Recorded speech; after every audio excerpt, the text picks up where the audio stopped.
Well, I see a lot of familiar faces from the previous session. So if you are newly joining us, bear with us. We had a great question that was just asked by Michael Yerman about, is Michael still in this session? Did he come back to us? I am. Great, thanks, Michael. So I'm going to quickly, let's take a moment on that question, and then for any new folks, we can go back and revisit. So collaboration between cities and counties is great. An IGA where you can pool your resources, potentially hiring a consultant that could support multiple jurisdictions, because one consultant might be too much for one small community. So we certainly hope to see that. We believe that that is something these local planning capacity grants can fund.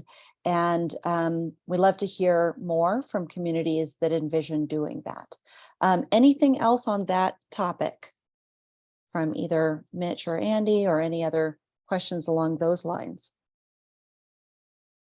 Okay, can I somehow get a sense of how many people are new to this session, maybe attended a different session last time? Melanie said, indicating she's new. Couple few people. Okay, so maybe what we can do is, Andy, if you could share the slide again, and we can just sort of recap what we did at the very beginning of the last session, and then we'll let more folks continue to raise their hands and ask questions. So again, we were talking about how the Division of Local Government will have 5% of the funding available for these grants to help local governments increase capacity, particularly in your planning departments responsible for processing land use, permitting, and zoning applications for housing projects. These grants will help you with your fast track and other streamlining development processes, working on any land use code amendments that may be necessary for streamlining development review. It could help you hire a staff person or a contractor to assist with that review. And again, you could do it collaboratively with your region. And then once your commitment's been accepted, making future commitments could be part of that planning capacity grant. We're very much looking for community input as we develop the program guidelines so that we know what type of assistance you need. And then maybe go to the next slide, Andy. We're also eager to provide some technical assistance that we hope we can do even before July with some other division funding, where we could hire a consultant and support local governments as they're developing the baseline and the commitments. We know a lot of communities are needing that technical support. So we're hoping that we can get started on that in spring and summer, so that if you need that help before the November 1st deadline, you'll be able to utilize that. Maybe doing some regional workshops, some one-on-one sessions. So for the rest of this time that we have, please raise your hand to ask your questions, share questions or concerns, and we'll do our best to answer them and have a dialogue, a conversation here.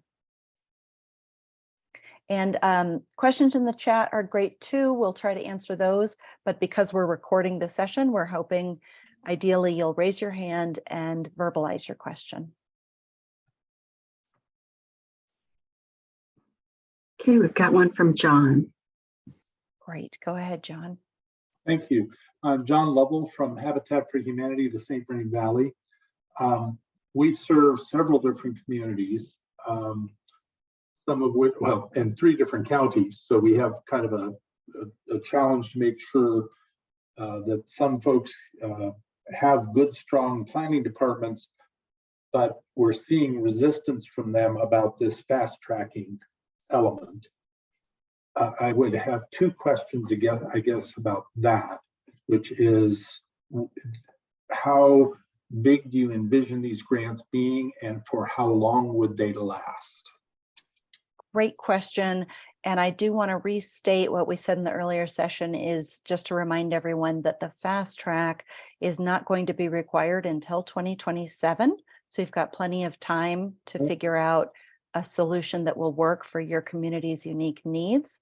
And I also want to just say that our office will be working on providing some guidance documents that show different examples that would work for an urban, a rural resort type community, because different strategies will work for different communities. And then your question about the amount of grant funding and the length or time period, I think in the beginning, they might be somewhere in the ballpark of 50,000, maybe 100,000 per community, and they might be 6 months, a year. That sort of depends. And we do want to be able to spread the money to those who need it and not have it all tied up with communities. Mitch or Andy, any other thoughts or comments on that? Yeah, that's helpful. And John, I assume you're talking about the grants specifically to cover staff or to cover the development of the fast track process itself?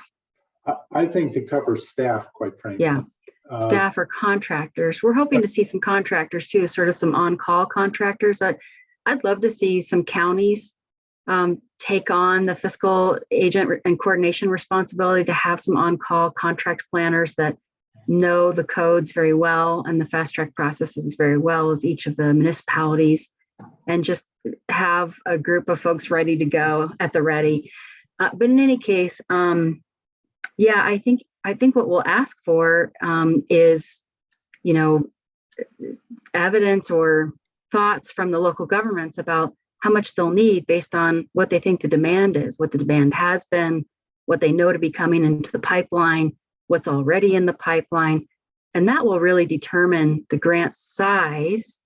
And I think, Robin kind of said this, we'll start out small and slow at first so that we're more nimble as we learn in the first year or two. And then once we get into a groove, I think we can be flexible to be more responsive to what local governments need.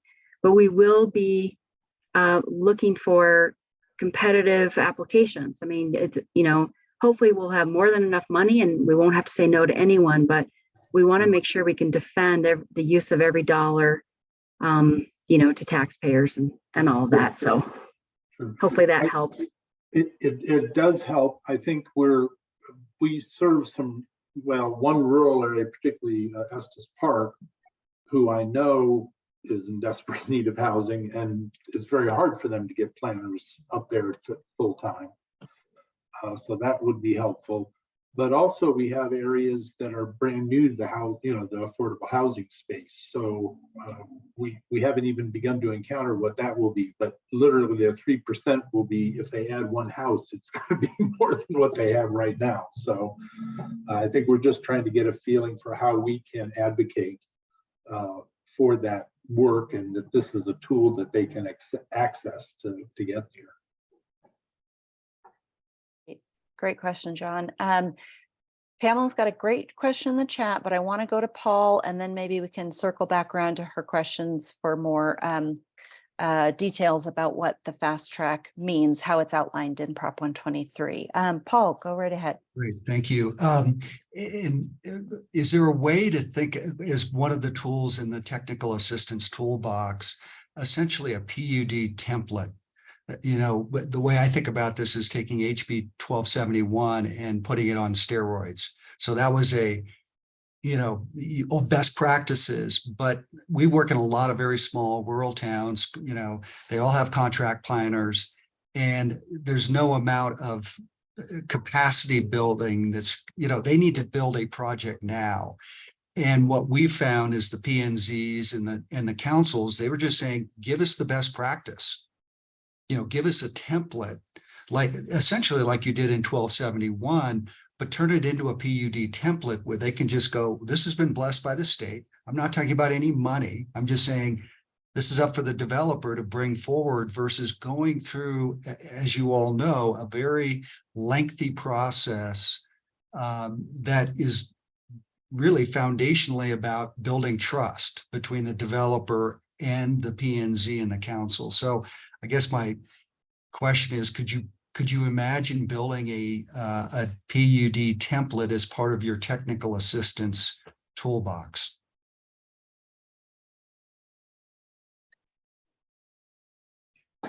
So I'll jump in. I mean, Paul, I'd love to talk to you more, and I hope that you'd be willing to be involved when we seek out developers and local government planners that want to help us create this guidance with our consultant. But we definitely were thinking about several different templates of fast track processes that then local governments can all customize.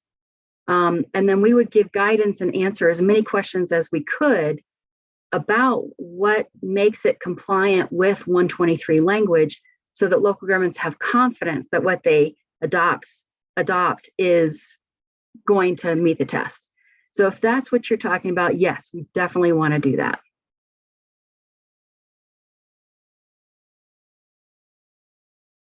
Great. And yes, and also in development right now is the model land use code, and things like that could be very useful for communities. So Paula's great question about what Prop 2123 asks on fast track, and thank you for posting the language there.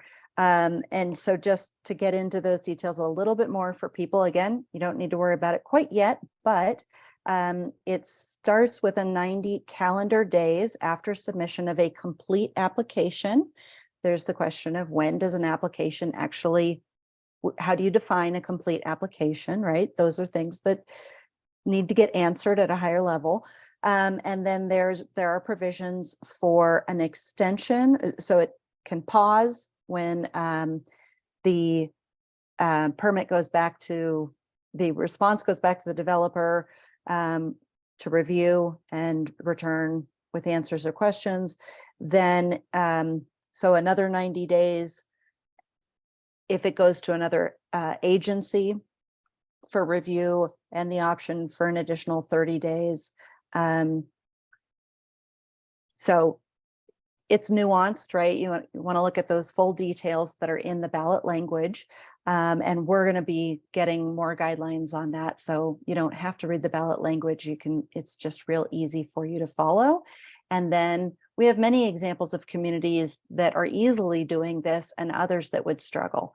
And so which of those models would work for your community and its unique needs? Are there any other hands up? And how are we doing on time with we've got about 6 minutes left in this session. John, go ahead. Robin, one other, I guess, question I would have is, one of the challenges we've had in some jurisdictions, and in another habitat I happen to be aware of, is that it seems to be a serial process in terms of approvals, not a, everybody's looking at it and gives an answer. It seems to be, well, now I'm done, so now I give it to the person who's worried about landscaping, and then I give it to the person who's worried about fire. And that kind of stuff, drove me nuts when I was an ED of another affiliate. But I mean, in terms of again, thinking template here, something that is a concurrent review, not a, oh, we didn't, fire didn't weigh in, so we have to go and start that 90-day clock again, would be just horrible. So we would really appreciate some emphasis on concurrency, not serial process. That is a great point. We do have some nice examples in Colorado of communities where the Planning Commission and Board of Trustees are doing a concurrent review. But yes, that kind of input is exactly what we want as these guidelines get developed. Other thoughts or questions anyone might have?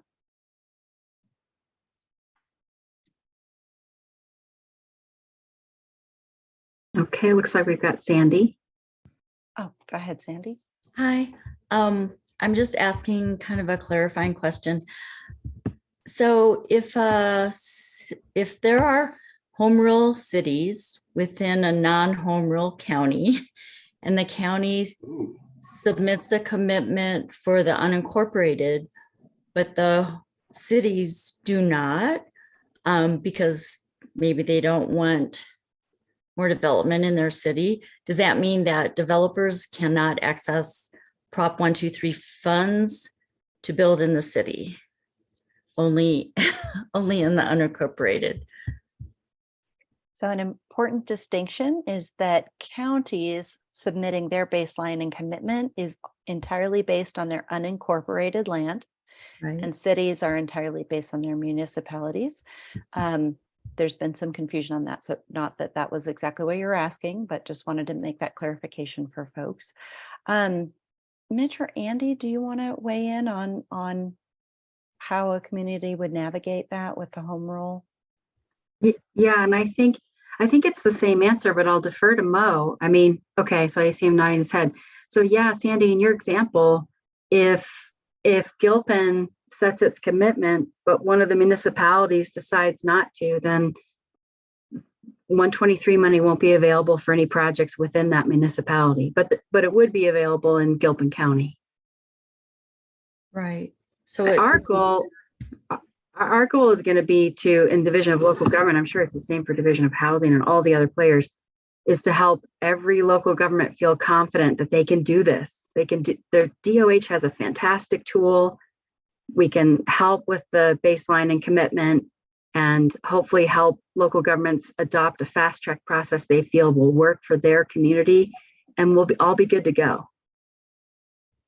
yeah, I guess it came up in a previous meeting with commissioners, because I think there are many cities that don't want more growth in their city. So this would be another way for them to say no, is if they don't adopt a commitment, right? So they still would have control. Yeah. Absolutely, and that has been raised before as a potential outcome. And not just, for homelessness is a good example, right? They're like, well, we don't want any homelessness programs in our jurisdiction. And the way to stop that is by not committing, even though we could use the money for other things, because all these programs get untapped only for that jurisdiction when a commitment is filed by that jurisdiction. But that is a catch that's built into Prop 123. All right, thank you. Thanks. Pamela, please go ahead with your question. Thank you. It's kind of related to what Sandy was asking. On the opposite, in my county, we have only one municipality, and it's a home rule municipality, and we're not a home rule county. So we actually is sort of the opposite. We've been talking about figuring out if we can approach this as partners, just because it kind of makes sense when you only have one municipality and we have all of our development kind of centered together with the town in the center. So we would want to approach this as a community baseline, a community commitment, get all of our our commissioners on board and town council together to say, yes, we're going to approach this as a single community. So we just want to make sure we would be able to apply for funds in that way. Unfortunately, the way Prop 123 is laid out, that is not an option. You can work together, but you can't have one single baseline, one single commitment for everybody. The way it's written, it has to be specific for that locality, whether it be municipality or county for unincorporated parts. Ideally, what would happen, therefore, is the municipalities that want the funding and the county that want it for unincorporated would both submit their own, even though they may get together on projects that help both. And we can access this funding to get a contractor or someone like that to come in and help us develop sort of a community baseline that is then subdivided, broken out by the two jurisdictions, in other words, so that we can submit separate applications. Sorry, could you repeat that? Our office could help with that, Pamela. So let's connect with you about how that might be possible. Okay, we'll do that. Thank you. Again, apologies. I was managing the clock here. That's all right. No Give everybody a issue. heads up. For those We're of all you going back. that are Nuggets fans, well, it's less now, but you know, the warning is there are 2 minutes remaining, and now it's actually 80 seconds. So I'm going to stop the recording with about 10 seconds left just to be safe, but we can squeeze one other comment or question in real quick if anybody has one. So Pamela, I think the important answer to your question really is that rather than the local planning capacity grants, that our office is hoping to have a consultant that could work with your community to establish the individual baselines for the county and the municipalities.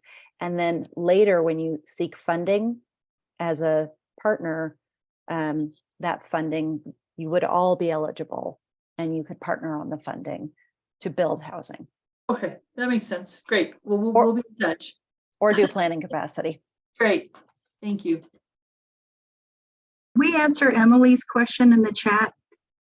Just that the Prop 123 language does include some flexibility around extra, I forget what they call them, but referral agencies basically. So we'll get into all of that when we go through and create the guidance.